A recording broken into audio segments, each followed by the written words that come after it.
Hello friends, మీరు కనుక subscribe చేసుకోకుండా ఈ వీడియో చూస్తుంటే ప్లీజ్ సబ్స్క్రైబ్ చేసుకోండి. ఇవాళ నా పుట్టినరోజు.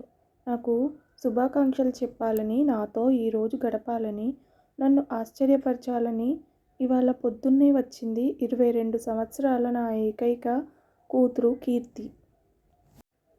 తను నాకు సర్ప్రైజ్ ఇవ్వడానికి వచ్చింది, కానీ తనకి ముందు తెలియని విషయం ఏమిటంటే తన కోసం ఇక్కడొక షాక్ ఎదురు చూస్తుందని. రాగానే తన 2 చేతులతో నా మెడ చుట్టేసి నా బుగ్గ మీద ముద్దు పెట్టి హ్యాపీ బర్త్డే మా, ఐ లవ్ యూ అని నా భుజం మీద తల వాల్చింది. చూస్తుండగానే ఎంత ఎదిగిపోయింది నా చిట్టి తల్లి. తొలిసారి పొత్తిళ్లలో నా చేతుల్లోకి తీసుకున్న క్షణం నాకిప్పటికీ గుర్తే. ముట్టుకుంటే కమిలిపోతుందేమో అనిపించింది అప్పుడు. ఇప్పుడు నా అంతయింది అనుకొని చిన్నగా నవ్వుతూ తన తల మీద చేయి వేసి ఒకసారి తనని తడుముకొని వెళ్ళి ఫ్రెష్ అయ్యి రెడీ అవ్వు బంగారం, నిన్ను చూసుకోవడానికి పెళ్లి వాళ్ళు వస్తున్నారు అన్నాను. తన స్పందన ఏంటో చూడడం కోసం తనని పరిశీలిస్తూ. అప్పటి వరకు ఎంతో సంతోషంగా నన్ను చుట్టేసిన చేతులు ఇబ్బందిగా కదిలాయి. అమ్మా అరిచినట్లే ఉంది ఆ స్వరం. ఏంటి నువ్వనేది? నాకు ఇప్పుడప్పుడే పెళ్ళి వద్దు అని నిర్మోహమాటంగా చెప్పి డల్గా తన గదిలోకి వెళ్ళిపోయింది. నేనది ముందే ఊహించాను. అందుకే నవ్వుకుంటూ ఆ విషయం నాకు కాదు, మీ నాన్నతో చెప్పుకో అంటూ తనని అనుసరించి సెల్ఫ్లో నుండి తనెంతో ఇష్టపడి డిజైన్ చేయించుకున్న బ్రౌన్ కలర్ చీరను తన చేతికిచ్చి తప్పదు అన్నట్లు తన వైపు చూశాను. అమ్మా ప్లీజ్ నా మాట విను, నాన్నతో నువ్వైనా చెప్పమ్మా అంటూ బొంగమూతి పెట్టి నన్ను చూస్తున్న కీర్తిని చూస్తే 25 సంవత్సరాల క్రితం ఉన్న నేను గుర్తొచ్చాను. అబ్బాయి నీకు నచ్చకపోతే అలాగే మీ నాన్నతో నేను మాట్లాడతాలే, కానీ ముందైతే రెడీ అవ్వు, వాళ్ళొచ్చే టైం అవుతుంది అని కీర్తిని బలవంతంగా బాత్రూంలోకి నెట్టి నవ్వుకుంటూ తన బెడ్ మీద కూర్చొని తన కోసం ఎదురు చూస్తూ నేను నా జ్ఞాపకాల్లోకి వెళ్ళాను. 25 సంవత్సరాల క్రితం. అప్పటికి నేను LICలో క్లర్క్గా జాయిన్ అయ్యి సుమారు 6 నెలలు అవుతుంది. గత నెల రోజులుగా ఆర్థిక సంవత్సరం ముగింపు లెక్కలు మరియు కొత్త ఆర్థిక సంవత్సరం కోసం అవసరమైన మెలకువలు తెలుసుకుంటూ వాటిని ప్రయోగిస్తూ తీరిక లేకుండా గడిపేశాను. చదువు అయిపోగానే ఉద్యోగం రావడంతో ఖాళీగా లేకుండా కాలేజీ నుండి నేరుగా ఆఫీస్లో అడుగుపెట్టాను.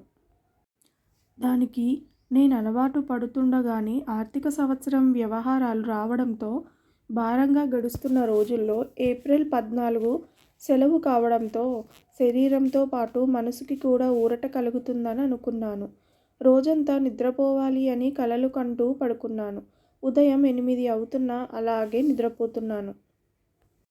ఇంతలో అమ్మ హడావిడిగా వచ్చి, అమ్ములు ఏంటే ఆ ముద్దు నిద్ర, సూర్యుడు నెత్తి మీదకు వస్తున్నా నువ్వు మాత్రం మంచం దిగవా, నిన్ను చూసుకోవడానికి పెళ్లి వాళ్ళు వస్తున్నారు, వెళ్ళి తలంటుకొని రా అని అరుస్తూనే ఆ గదిని సర్దడంలో మునిగిపోయింది.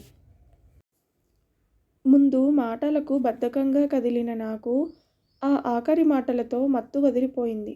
నాకు పెళ్ళేంటి? ఆశ్చర్యం, కంగారు కలిపి అడుగుతూ లేచి కూర్చున్నాను. అమ్మ నవ్వుతూ నా నెత్తి మీద మొట్టి తల తిక్కగా ఆ ప్రశ్నేంటి పిచ్చి మొద్దు అని నవ్వింది. అమ్మ మాటల కన్నా ఆమె ప్రవర్తనకి నాకు కోపం వచ్చింది. నాకు పెళ్ళొద్దు అన్నాను తల మీద రుద్దుకుంటూ ఉక్రోషంగా. నా పెళ్ళెప్పుడు నేను కూడా ఇలాగే అన్నాను. ఆడపిల్ల జీవితంలో పెళ్ళి అనేది ఎంతో మధురమైన ఘట్టం. పుట్టింటి పేరు నిలబెడుతూ, మెట్టినింటి ఆదరణ పొందుతూ, భర్తను ప్రేమిస్తూ, భర్త ప్రేమను పిల్లల రూపంలో తిరిగి పొందుతూ ఇలా ఎన్నో కొత్త బంధాలకు నాంది ఈ పెళ్ళి. ఈ కార్యక్రమంలో ఉండే ప్రతి క్షణాన్ని ఆనందించాలి, కానీ ఇలా నా మీద యక్ష ప్రశ్నలతో దాడి చేయకూడదే అమ్ములు. త్వరగా వెళ్ళి రెడీ అవ్వు, మిగిలిన విషయాలు తర్వాత మాట్లాడుకుందాం అని అమ్మ ఏవేవో పెద్ద పెద్ద మాటలు చెప్పేసి నా చేతిలో బంగారు రంగు చీర పెట్టి మిగిలిన పనులు చూసుకోవడానికి వంటింట్లోకి వెళ్ళిపోయింది. ఆ క్షణం నాకు ఏడుపు ఒక్కటి తక్కువ. ఇన్నాళ్ళు చదువు చదువు అని వెంటపడ్డారు. చదువుపై పోకముందే ఉద్యోగం వచ్చేసింది. దానికి పూర్తిగా అలవాటు పడకముందే ఇప్పుడేమో పెళ్ళి అంటూ ఇలా నా బుర్ర తింటున్నారు అనుకొని ఏడ్చుకుంటూ పెళ్ళిని కనిపెట్టిన వాడి మీద పీకల్లోతు కోపంతో బాత్రూంలోకి వెళ్ళాను. నేను బయటకు వచ్చి చీర కట్టుకుంటుండగా వచ్చింది నాన్నమ్మ.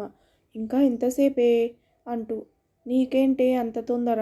అందరూ ఒకరి తర్వాత ఒకరు నన్నిలా పెళ్ళి పెళ్ళి అని వేపుకు తింటున్నారు అన్నాను కోపంగా. నాన్నమ్మ ముసిముసిగా నవ్వుతూ, నాకు కాకుంటే ఇంకెవరికుంటుందే తొందర? ఏదో నేను పోయేలోపు నాకొక మునిమనవడినో మనవరాలినో ఇస్తే ఎత్తుకొని కన్ను మూద్దామని చూస్తుంటేనే అంది దీర్ఘం తీస్తూ. ఆమె మాటల్లోని వెటకారానికి నాకింకా చిరాకు వచ్చింది. ఓహో, అన్ని కలలే ఉంటే నువ్వే చేసుకోపో అని ఉక్రోషంగా నేను రెడీ అయ్యాను. ఈలోగా అబ్బాయి తరపు వారు వచ్చారని హడావిడి మొదలవడంతో నేను నా మనవడిని చూడాలి, నువ్వు తొందరగా తెములు అంటూ హుషారుగా బయటకు వెళ్ళిపోయింది నాన్నమ్మ. నాకు పెళ్ళి అనే భావన మొదలవగానే గుండెల్లో ఏదో బెరుకు, మనసంతా అలజడిగా ఉంది. ఎలాంటివాడు భర్తగా వస్తాడో, నాతో ఎలా ఉంటాడో, అన్నిటికంటే ముఖ్యంగా నాకు తెలియని కొత్త కుటుంబంలోకి వెళ్ళాలి. ఇవాల్టి వరకు నాదైన నా ఇంటిని నేను అతిథిని అవుతాను అనే భావన నన్ను నిలకడగా ఉండనివ్వలేదు. అయినా ఏమీ తెలియని పరిస్థితి నాది. నాన్న ఒకసారి నిర్ణయం తీసుకున్నారంటే ఇక ఎవరి మాట వినరు. అందుకే నన్ను పిలవగానే మౌనంగా తల వంచుకొని వెళ్ళి నాన్న పక్కనే నాకు కేటాయించిన స్థలంలో కూర్చున్నాను. అలా సిగ్గుపడకే, ఒకసారి తలెత్తి అబ్బాయిని చూడు అని నవ్వింది నాన్నమ్మ. అసలే కోపంగా ఉంటే నీకు సిగ్గుపడుతున్నట్లు కనిపిస్తుందా అని మనసులోనే తిట్టుకుంటూ తల ఎత్తకుండా కళ్ళు మాత్రమే పైకెత్తి ఒకసారి చూశాను. అక్కడ 2 ఆడవాళ్ళు, 3 మగవాళ్ళున్నారు. వాళ్ళలో పెద్దవాళ్ళు పెళ్ళికొడుకు అమ్మ నాన్న అనుకుంటే మిగిలిన 3 ఎవరో అర్థం కాలేదు. అమ్మ నాన్న కాకుండా మిగిలిన వాళ్ళలో ఉన్నామే పెళ్ళికొడుకు చెల్లెలు. ఇంకా మిగిలిన 2 మగవాళ్ళలో పెళ్ళికొడుకు ఎవరో తెలియక ఒకసారి అయోమయంగా చూసి మళ్ళీ వాళ్ళు ఏమనుకుంటున్నారో అని వెంటనే నా కళ్ళు దించేశాను. పెళ్ళికొడుకు అమ్మ అనుకుంటా.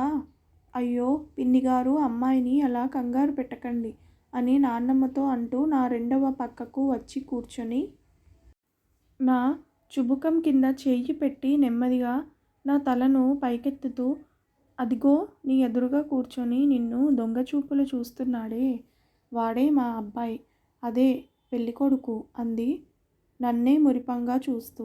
ఆమె మాటల్లోని లాలనకి నేను కొంచెం కుదుటపడి ఆమె చూపిన వైపు చూశాను. నేను నెమ్మదిగా నా తల పైకెత్తి చూసిన క్షణమే తను నన్ను చూశారు. ఒక్క క్షణం మా చూపులు ఏకమయ్యాయి.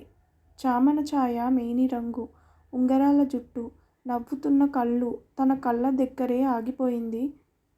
ఎంత ఆకర్షణీయంగా ఉన్నాయో ఆ కళ్ళు. ఆడపిల్లలు కళ్ళతో మాట్లాడగలరు అని మాత్రమే అనుకున్నాను. కానీ తన కళ్ళతోనే ఏదో తెలియని భరోసా ఇచ్చేశారు. ఆ కళ్ళని చూస్తూ నేను కోపంగా ఉన్నాను అనే విషయమే మర్చిపోయాను. నాన్న నా తల మీద ప్రేమగా తన చెయ్యి వేయడంతో ఈ లోకంలోకి వచ్చాను. నా కోపం నాకు గుర్తొచ్చింది. మళ్ళీ మౌనంగా తల దించేశాను. తను కూడా నాలాగే ఎల్ఐసిలోనే ఉద్యోగం చేస్తున్నారట. కాకపోతే ఆఫీసర్గా.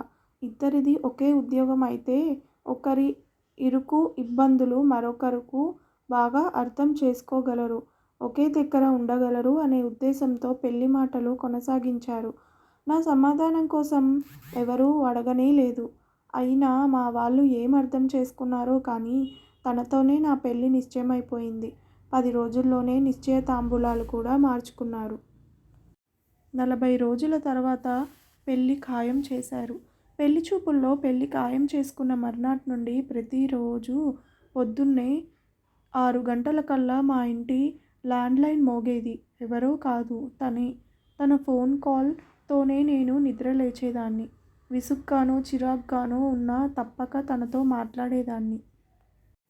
ఇదిలా ఉంటే పెళ్ళి ఇంకో నెల రోజుల్లే ఉందనగా అంటే నిశ్చితార్థం అయిన 10 రోజుల తర్వాత తను నన్ను కలవాలని వస్తున్నానని అన్నట్లు ఇంటికి కబురు చేశారు. ఆ రోజుకి సెలవు తీసుకొని ఇంట్లో ఉండమన్నారు. కానీ నాకప్పుడు తనని కలవడం అంత ఆసక్తిగా లేదు. అందుకే సాకులు చెప్పి ఆఫీస్‌కి వెళ్ళిపోయాను. సాయంత్రం ఆఫీస్ అయ్యాక ఇంటికి తిరిగి రావడానికి ఆఫీస్ దగ్గర ఉన్న మెట్లు దిగుతూ ఇంకో 4 మెట్లు మాత్రమే ఉన్నాయనగా ఎదురుగా తనని చూశాను. అంతే ఒక్కసారిగా తుళ్ళిపడి అనుకోకుండా మెట్ల మీద నుండి జారిపడ్డాను. అప్పటి వరకు నేనలా మెట్లు దిగుతుంటే నన్నే మురిపంగా చూస్తున్న తను నేనలా జారిపడగానే ఎంతో కంగారు పడ్డారు. వెంటనే ఆతృతగా నా దగ్గరికి వచ్చి నెమ్మదిగా తన చేతిని నాకు ఊతమిచ్చి నన్ను నిలబెట్టే ప్రయత్నం చేశారు. తన కంగారును చూసి అప్రయత్నంగానే తన సహాయంతో లేచి నిలబడిన నేను కాళ్ళ నొప్పితో అమ్మా అని అరుస్తూ మళ్ళీ పడిపోతుంటే ఈసారి చొరవగా నా నడుం చుట్టూ చెయ్యి వేసి నా చేతిని తన భుజం మీద వేసుకొని పడిపోకుండా జాగ్రత్తగా పట్టుకున్నారు. తనంత చొరవ చూపిస్తుంటే కొంచెం ఇబ్బందిగా కదిలిన నేను అతని తీరుకి, తను చూపించే ప్రేమకి ఆశ్చర్యంగా అతని కళ్ళల్లోకి చూశాను. అదే మనోహరమైన కళ్ళు. ఆ కళ్ళల్లో అనురాగం తొణికిసలాడుతుంది. మళ్ళీ ఆ కళ్ళ దగ్గరే నా మనసు నిలిచిపోయింది. అలా కాదు, ఆ కళ్ళల్లో నా మనసు చిక్కుకుపోయింది అనడం కరెక్టేమో. తను నన్ను జాగ్రత్తగా రిక్షా ఎక్కించడం, దగ్గరలోని ఆస్పత్రికి తీసుకువెళ్ళడం నాకు తెలియకుండానే జరిగిపోయాయి. డాక్టర్ పరిశీలించి మరేం పర్వాలేదు, కాలు బెణికింది అంతే, 1 వారం విశ్రాంతి తీసుకుంటే సరిపోతుంది అని చెప్పి నొప్పి నియంత్రణకు మందులు రాసిచ్చి పంపించేశారు. తనే నన్ను దగ్గరుండి ఇంటికి తీసుకెళ్ళాడు. మా అమ్మకి జరిగిన విషయం చెప్పి, జాగ్రత్తలు చెప్పి మళ్ళీ కొంచెం తటపటాయిస్తూనే నా దగ్గరకు వచ్చాడు. మళ్ళీ తను అలా ఎందుకు వచ్చాడో తెలియకపోయినా అప్పటికే ఆయన నా పట్ల చూపిస్తున్న శ్రద్ధకు ప్రస్తుత ఆలోచనలు పడిన నేను తనేం చెప్పబోతున్నాడో అని ఆసక్తిగా చూశాను తన వైపు. ఏమనుకున్నాడో ఏమో, నా వైపు చిన్నగా నవ్వుతూ చూసి అప్పటి వరకు తన జేబులో భద్రంగా ఉన్న ఒక చిన్న వాక్మెన్ ఇంకా 4 పాటల క్యాసెట్లు నా చేతికిచ్చాడు. నేనేమిటా అన్నట్లు చూశాను. నీకు పాటలు వినడం ఇష్టమంట కదా, నీకోసమే ఇళయరాజా పాటలను సేకరించి వీటిలో నింపి తీసుకొచ్చాను అని చాలా ప్రేమగా చెప్పి, సరే జాగ్రత్తగా విశ్రాంతి తీసుకో, మళ్ళీ కలుద్దాం అని బయలుదేరి వెళ్ళిపోయాడు. తనలా వెళ్ళిపోయాక మనసంతా ఏదో వెలితి. నాకెంతో ప్రియమైన వాళ్ళు దూరంగా వెళ్తున్న భావన కలిగింది. తను కూడా నన్ను పెళ్లి చూపుల్లోనే మొదటిసారి కలిశాడు.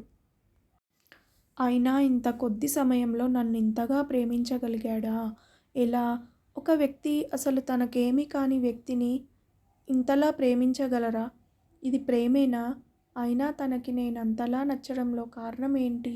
తన కళ్ళను చూస్తుంటే ఎందుకని నాకు అలాగే చూస్తూ ఉండిపోవాలనిపిస్తుంది అని పరిపరి విధాల నాలో నేను ప్రశ్నించుకోవడం మొదలుపెట్టాను. ఎప్పుడూ ఇల్లు వదిలి ఎక్కడికి వెళ్ళని నేను ఇప్పుడు పూర్తిగా ఈ ఇంటికి దూరమైపోతున్నాను.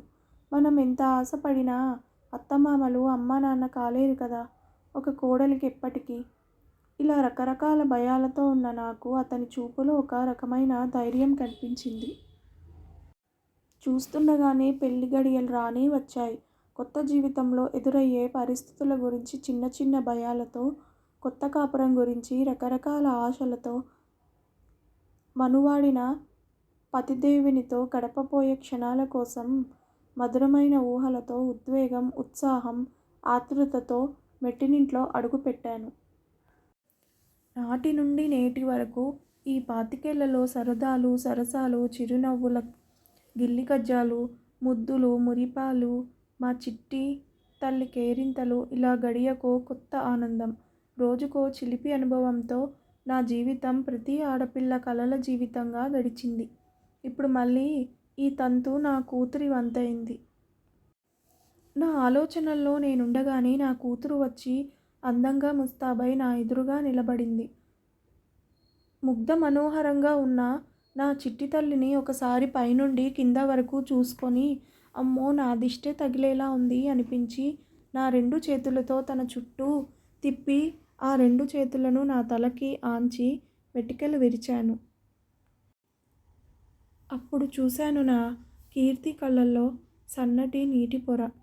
నాతో ఏదో చెప్పాలని ఎంతగానో మదనపడుతుంది. నా బంగారు తల్లిని అలా చూసి నా గుండె తరుక్కుపోయింది. తల మీద చెయ్యి వేసి దగ్గరకు తీసుకొని, ఏమైంది బంగారం, ఎందుకలా ఉన్నావు అని అడిగాను.